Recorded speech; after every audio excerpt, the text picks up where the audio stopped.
Bonjour à tous et bienvenue dans ce numéro spécial de votre émission Émergence. Nous recevons dans ce rendez-vous Serge Ekwe, président de la Banque ouest-africaine de développement, dans le cadre bien sûr des assemblées générales de la Banque africaine de développement qui se tiennent à Abidjan, Côte d'Ivoire depuis le 26 mai dernier. Monsieur le Président, bonjour et merci d'avoir accepté de nous recevoir. C'est un plaisir. D'entrée de jeu, que représente pour vous ces AG pour vous qui êtes financier?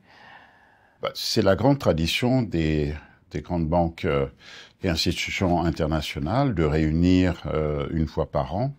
Alors ce sont des assemblées annuelles qui regroupent ce qu'on appelle les gouverneurs, donc ceux qui participent à la définition de la stratégie de la banque et veillent à l'exécution qui est faite sous le leadership du président de la banque. Bien. Et c'est aussi l'occasion pour la banque, et en l'espèce donc la Banque africaine de développement, de réunir ses partenaires, de réunir le monde financier, le monde institutionnel, probablement aussi une partie du secteur privé, en fait tout l'écosystème de la Banque africaine de développement, donc voilà, qui se réunit ici à Abidjan quasiment durant une semaine, avec le point d'orgue cette année, bien évidemment, l'élection du président de la Banque africaine de développement. Donc c'est une pratique assez classique, avec encore une fois cette particularité cette année qui concerne donc l'élection du président. On va y revenir forcément dans le courant de cette émission beaucoup plus développée. Quels en étaient, selon vous, les grands enjeux, bien sûr, de ces AG-là? Alors, les grands enjeux. Aujourd'hui, on est à la croisée des chemins. Le monde institutionnel, bancaire, financier est à la croisée, africain en tout cas, est à la croisée des chemins, puisque vous savez, le monde est en train de redéfinir un nouvel ordre mondial, économique et financier, géopolitique, géostratégique. La question des rapports entre les États est remise en cause. C'est le multilatéralisme versus l'unilatéralisme et le bilatéralisme, le rapport bilatéral face au multilatéralisme. Et pour des institutions comme les nôtres et des institutions comme la Banque africaine de développement, entre autres, nous avons toujours été très à l'aise dans le multilatéralisme, puisque nous sommes par définition ouverts sur le monde, ouverts sur les autres, et considérons que le dialogue doit être un dialogue multilatéral et pas exclusivement un dialogue bilatéral. Or, vous voyez bien, le monde dans lequel nous entrons est un monde qui remet fortement en cause cela, qui remet fortement en cause l'ordre, le schéma, l'architecture financière mondiale, qui remet largement en cause les rapports entre les États, les rapports entre les puissances, les rapports entre les régions. Donc il est important que l'ensemble des partenaires de la Banque africaine de développement et l'ensemble des banques, n'est-ce pas, se réunissent ici, discutent de ces éléments-là. Le point d'orgue, le point important, c'est ce qui sous-tend tout cela, c'est la question du financement du développement. C'est ça la vraie question. Dans quelles conditions, sous quelle forme, et le monde dans lequel nous avons évolué et performé depuis un certain nombre d'années était axé. En fait, il y a deux options ici. Il y a deux fenêtres. La première fenêtre, c'est la fenêtre du don. La fenêtre du don ou de la concessionnalité, c'est-à-dire du financement dans des conditions très favorables. Et ceci s'appuyant bien évidemment sur le consentement à l'impôt, notamment des Occidentaux. Alors, les contribuables consentent à l'impôt, payent l'impôt, et une partie de cet impôt, finalement, se retrouve dans les organisations internationales, dans les banques internationales, pour aider au développement. Bien, ça c'est la première fenêtre. Puis il y a la deuxième fenêtre, qui est la fenêtre des marchés, oui. Les investisseurs internationaux. Oui. C'est une poche très profonde, c'est une poche qui est très exigeante, mais qui est profonde. Il y a de quoi financer l'ensemble du développement de notre continent, l'ensemble du développement du monde. Il y a de quoi faire. Mais pour cela, nous devons répondre à un certain nombre de critères d'éligibilité, de notation, etc., etc. Donc, et voilà. Et quand vous regardez aujourd'hui, vous avez très peu de pays en Afrique sur les 54 ou 55 pays africains. Il y en a très peu, dans le fond, qui ont accès à cette deuxième fenêtre dont je parlais.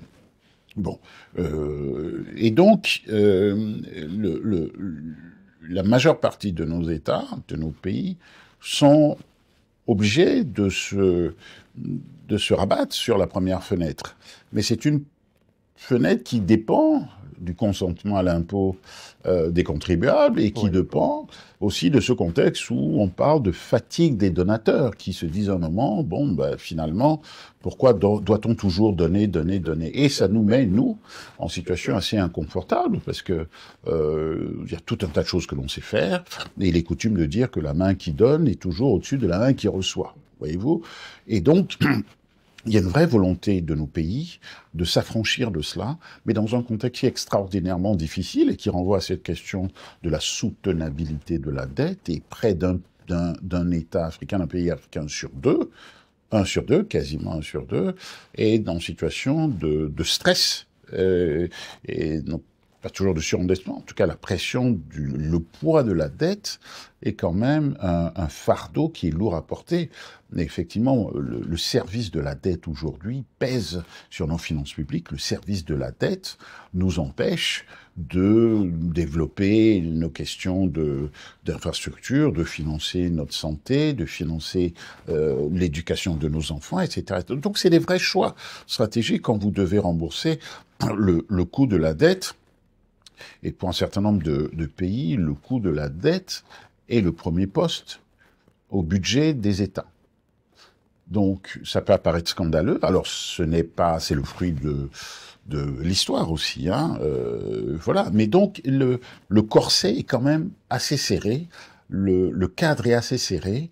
Et je dois dire qu'un des postes les plus difficiles à occuper, au-delà de chez le chef d'État, c'est quand même le poste de ministre de l'économie et des finances, parce que c'est un exercice difficile, le cadre est contraint, et vraiment je leur tire mon chapeau, parce que réussir dans ce contexte-là, dans ce cadre-là, c'est extraordinairement compliqué. Donc ça, c'est vraiment ce qui sous-tend les discussions que nous avons eues ici, et des discussions que nous avions déjà eues il y a quelques mois, lors des assemblées annuelles du printemps de la Banque mondiale et du Fonds monétaire international. Parfait, Monsieur le Président.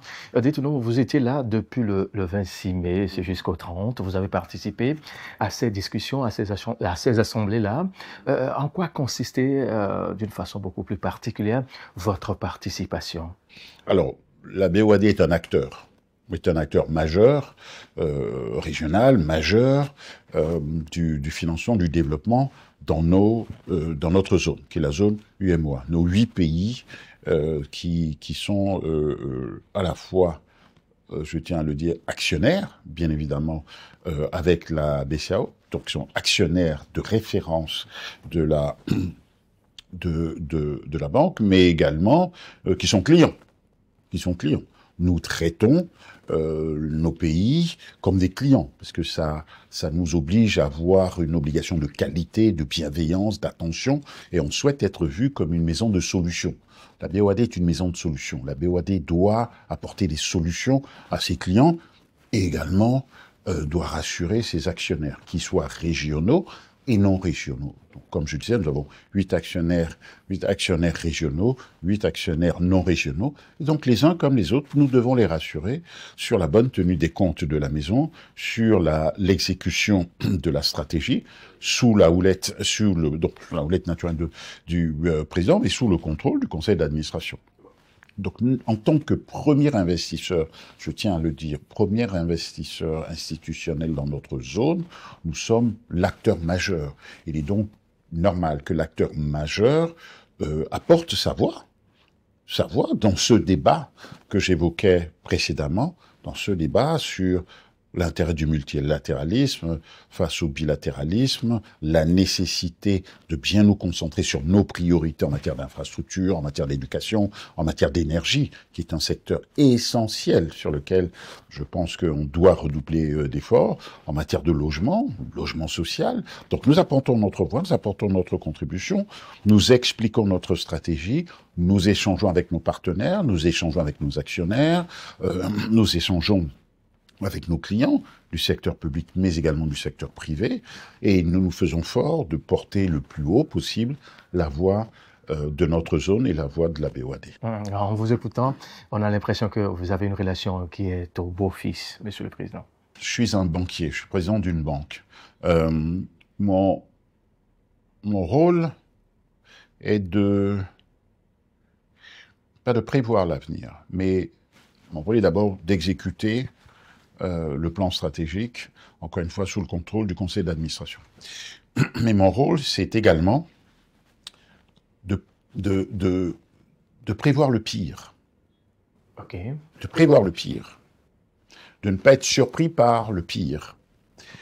Et néanmoins, de tout faire pour que ces situations extrêmes n'arrivent pas.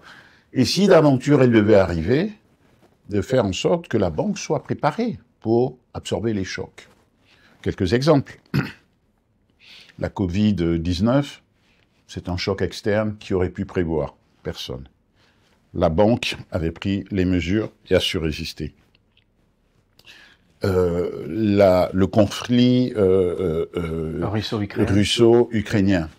Voilà, c'est arrivé. Voilà, tout un tas de chocs qui existent, des chocs exogènes, on n'y peut rien. Il peut y avoir des chocs exogènes qui concernent notre zone, et nous devons, et c'est mon rôle d'abord, de préparer la banque à pouvoir absorber ces chocs. Donc, le beau fixe, le qualificatif que vous apportez, peut-être un peu exagéré. Je suis quelqu'un de très réaliste, mais je suis quelqu'un de très réactif, et mon travail, c'est de prévoir, d'anticiper.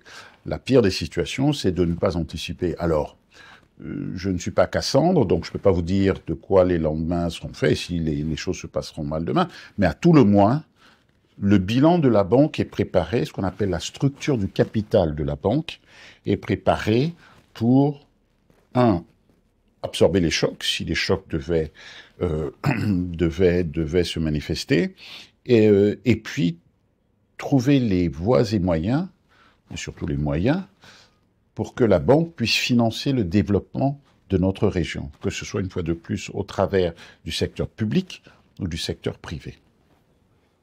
Parfait. Alors, depuis ce 29 mai 2025, on sait qu'Adesina est arrivé au point de chute et un nouveau président a été élu à la personne, bien sûr, de Sidi Ould Tah. C'était envisageable, Monsieur le Président? Alors, envisageable, il ne faut pas refaire l'histoire, mais...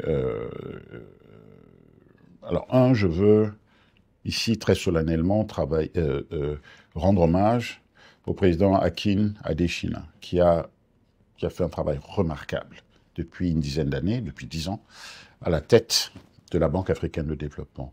Le président Adesina a porté très haut le drapeau de l'Afrique, a positionné très haut le drapeau de l'Afrique à l'agenda du monde.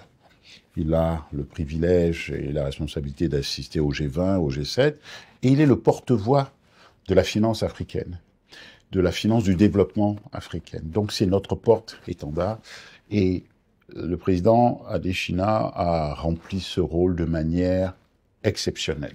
Et je tiens vraiment ici à lui rendre hommage. Nos rapports sont excellents, à la fois personnels et institutionnels. Je rappelle que la Banque africaine de développement est actionnaire à plus de 1% de la BOAD. Donc nos relations sont capitalistiques, d'une part, elles sont intenses, mais elles sont aussi humaines. Et les rapports que j'ai avec le président sont excellents. J'admire son énergie, j'admire son volontarisme, j'admire sa capacité à imposer l'agenda, à forcer l'agenda, à forcer le monde à nous regarder tel que l'on est, mais pas comme tel que le monde veut nous voir. Il a cette capacité-là, et vraiment, je tenais avant tout chose à lui rendre hommage. Alors, le président Sidi Oulta vient d'être élu. Il est un secret de polichinelle que de dire que Dr Sidi est un fin connaisseur de l'Afrique, très fin connaisseur de l'Afrique. Je rappelle qu'il a présidé la Banque arabe pour le développement économique de l'Afrique pendant 11 ans. Pendant 11 ans. Et il la laisse en excellent état, avec une notation qui est des meilleures du monde. Il a multiplié par 10 les capacités bilancielles de la BADEA, qui est une banque qui est dédiée à l'Afrique. Les actionnaires de la BADEA ne bénéficient pas des concours de la BADEA. Les actionnaires donc les actionnaires arabes ne bénéficient pas des concours de la BADEA. Donc la BADEA a été créée en 1974 ou 1975, je me souviens plus, pour aider l'Afrique. Donc le docteur Sidi, depuis 11 ans, tous les matins que Dieu fait, son travail, c'est d'aider et de travailler au financement de notre développement. Donc il connaît l'Afrique du nord au sud, d'est en ouest. Ça, c'est le point. Le deuxième point, docteur Sidi est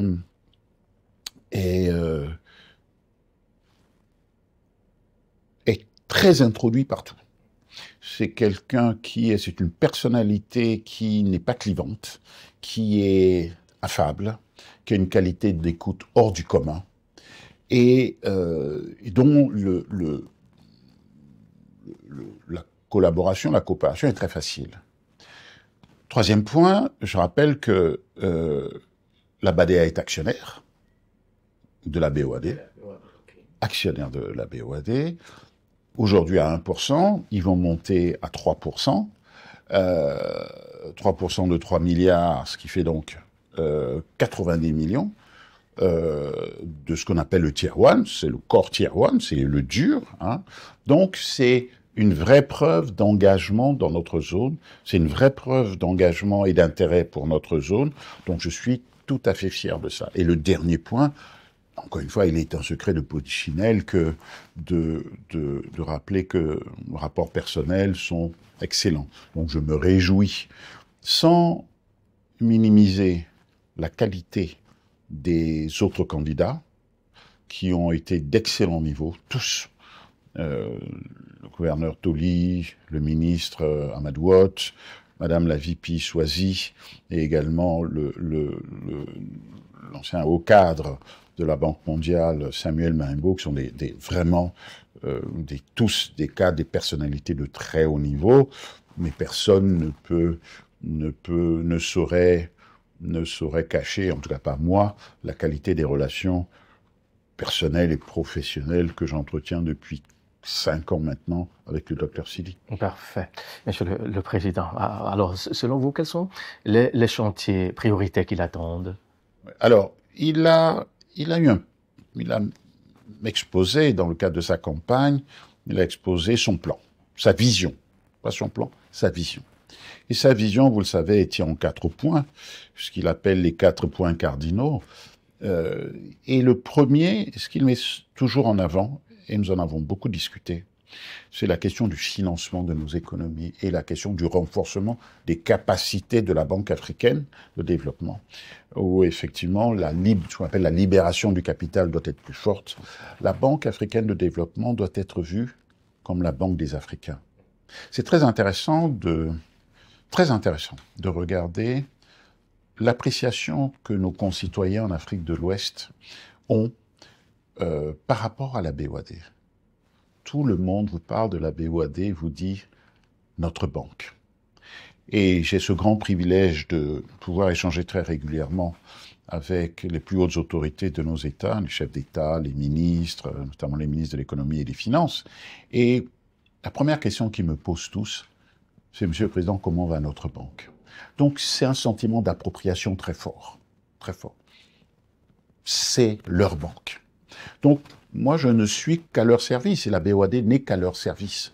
Nous sommes, je le rappelle, une maison de solutions. Bien.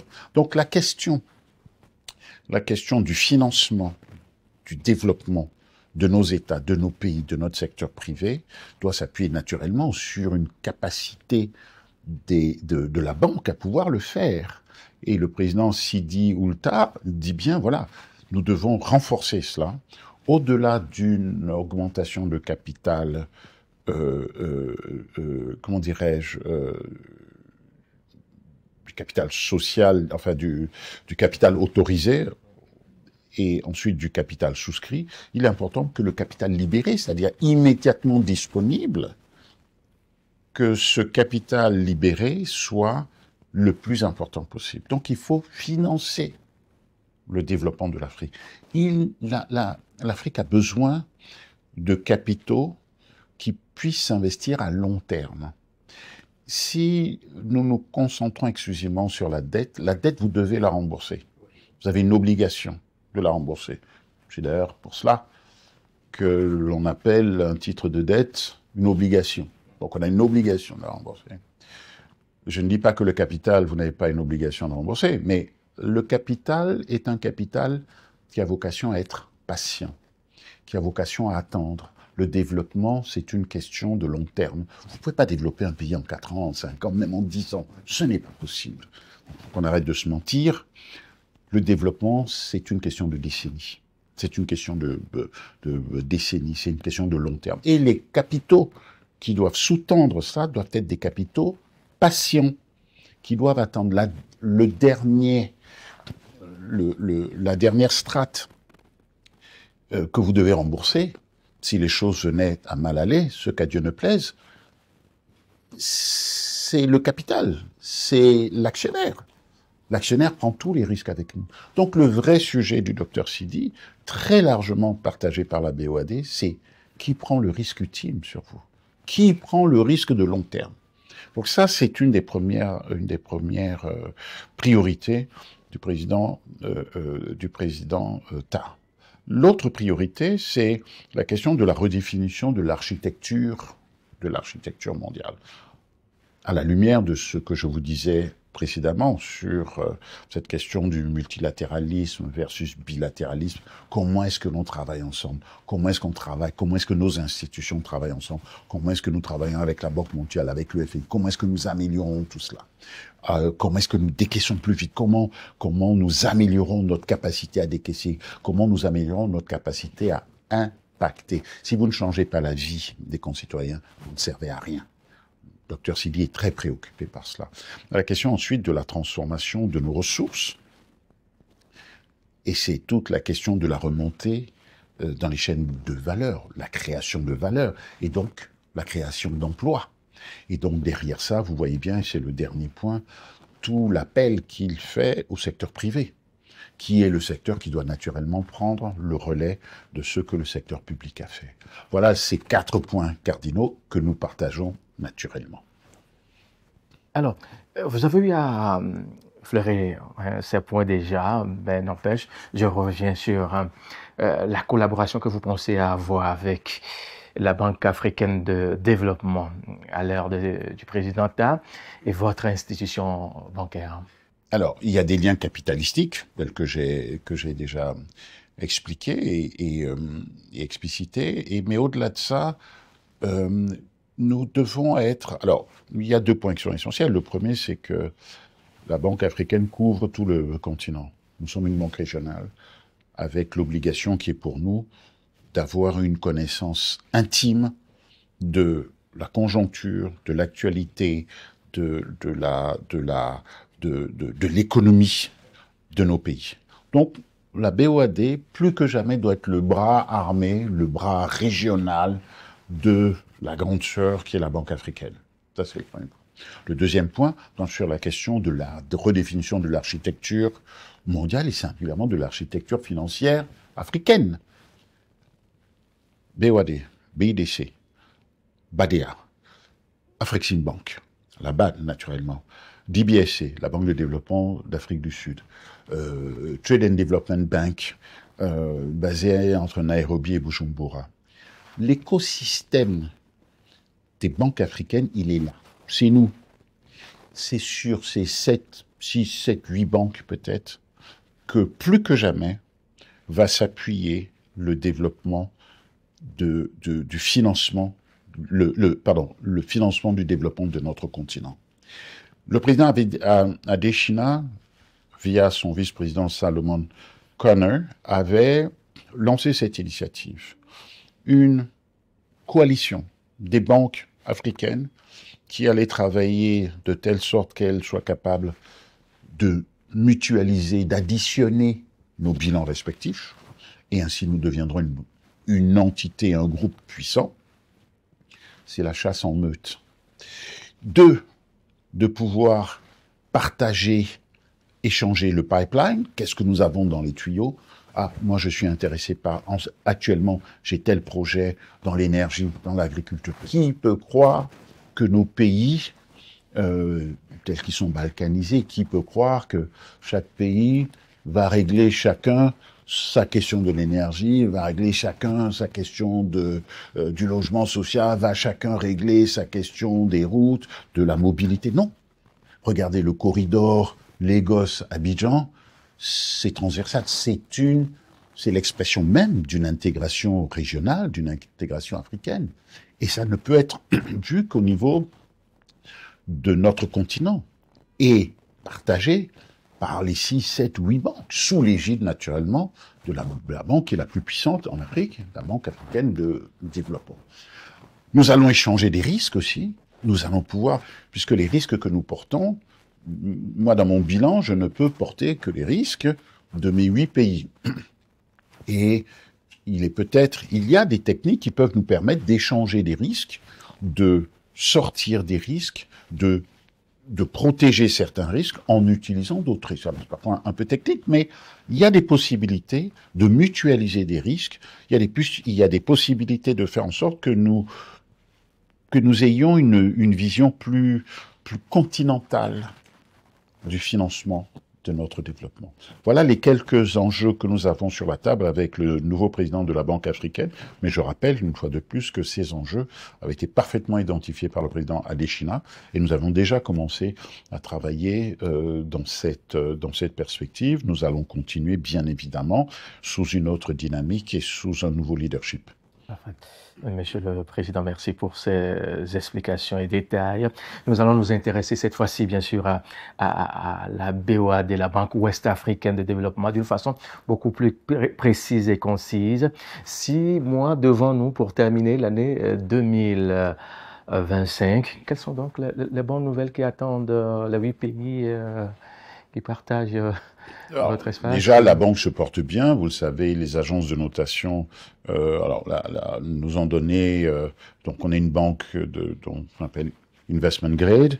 Les perspectives, selon les agences, les 2 principales agences, c'est-à-dire Moody's et Fitch, sont stables. Oui. Ce qui est très rafraîchissant, qui est très rassurant. Nous travaillons toujours à déployer notre bilan, nous travaillons à l'amélioration des décaissements, nous travaillons à renforcer le financement de nos infrastructures, de notre mobilité, des télécoms, à reprioriser nos secteurs et considérer que l'énergie est un véritable et le secteur des secteurs, c'est la priorité des priorités. À ce sujet, nous organisons à Lomé les 11 et 12 juin prochains ce qu'on appelle des Development Days consacrés principalement à l'énergie, question énergétique, mais également question d'agriculture. C'est pour montrer au monde quelles sont nos priorités et comment nous organisons pour prendre ces sujets à bras le corps. Et puis reste le grand sujet sur la table, qui est celui du travail avec le secteur privé. L'un des grands projets, justement, des appuis financiers. Vous avez tellement financé des projets et autres dans cet espace. Mais pensez-vous faire encore plus dans les jours, mois, années qui viennent? Je pense, on a tout intérêt à aller plus. Et je vous dis, ce qui est important, c'est, alors, on a fait beaucoup de choses, on a été vite. Je pense aujourd'hui, notre sujet, ce n'est plus la vitesse. Notre sujet, c'est l'accélération. Nous devons accélérer. Jamais, je dis bien au grand jamais, la BOAD va se satisfaire, et singulièrement pas son président, va se satisfaire de la situation et considérer que finalement, tout était parfait dans le meilleur des mondes. C'est faux. Quand on voit les besoins de nos pays, les besoins du secteur privé, les besoins de nos populations, la question n'est pas une question de vitesse, c'est une question d'accélération. Nous devons accélérer. Et la BOAD peut être cet instrument, cet outil qui va permettre d'aller vite, de combler les gaps, les écarts, qui va permettre à notre agriculture de produire plus, de produire mieux, à nos agriculteurs de pouvoir être de véritables entrepreneurs, à notre énergie de pouvoir être librement accessible à l'ensemble de nos populations. Donc la BOAD ne pourra jamais se satisfaire de cet état des choses. Donc c'est un, je sais pas que c'est, vous savez, c'est le mythe de Sisyphe, hein, c'est l'éternel recommencement. Nous, c'est pas que l'on recommence, c'est que l'on va plus vite, plus fort, et c'est plus intense. Alors, Monsieur le Président, dites-nous, vous avez inauguré un nouveau bureau à Abidjan. Qu'est-ce que cela représente pour la BOAD? Alors, nous devons être cohérents et conséquents. Nous ne pouvons pas dire un jour, nous devons nous ouvrir de plus en plus au secteur privé et ne pas créer le cadre pour cela. Il faut que l'on crée le cadre pour cela. Et le cadre, naturellement, c'est de disposer de bureaux modernes sans qu'il y ait le moindre il y a point de luxe ici, c'est simplement un outil de travail. C'est un outil de travail facilement accessible, puisque c'est ici, à côté de l'hôtel Ivoire, des bureaux très fonctionnels, très pratiques, qui vont nous permettre de recevoir naturellement nos actionnaires, mais surtout nos clients, qui vont trouver là un outil de travail avec des grands professionnels d'une grande compétence unanimement reconnue. Et voilà, c'est une première. Nous allons procéder au même mouvement au Sénégal. Et comme vous le savez, au Bénin, dans le cadre du plan de continuité, le Bénin aussi va voir s'ériger une tour dans quelques années, une tour qui va nous permettre d'abriter des locaux qui vont nous permettre de développer nos activités. Et j'insiste vraiment, ce sont des outils de travail, des outils, pas des outils de représentation. J'ai fait bien comprendre depuis mon arrivée à nos représentants qu'ils ne sont pas des ambassadeurs. Je n'ai rien contre les ambassadeurs, bien évidemment, mais ce sont d'abord des praticiens du financement, du développement. Et en cela, j'attends d'eux d'être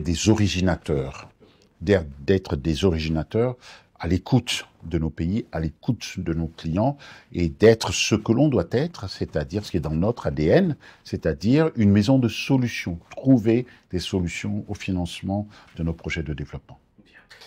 Qu'est-ce que M. Serge Ekwe aurait souhaité dire que je n'ai pas pu poser comme question? Non, vous avez posé toutes les questions et elles étaient très bonnes. Je vous remercie. Merci beaucoup Parfait. à vous, mesdames, messieurs. Merci pour votre fidélité. Très bonne suite de nos programmes à vous tous et à très vite.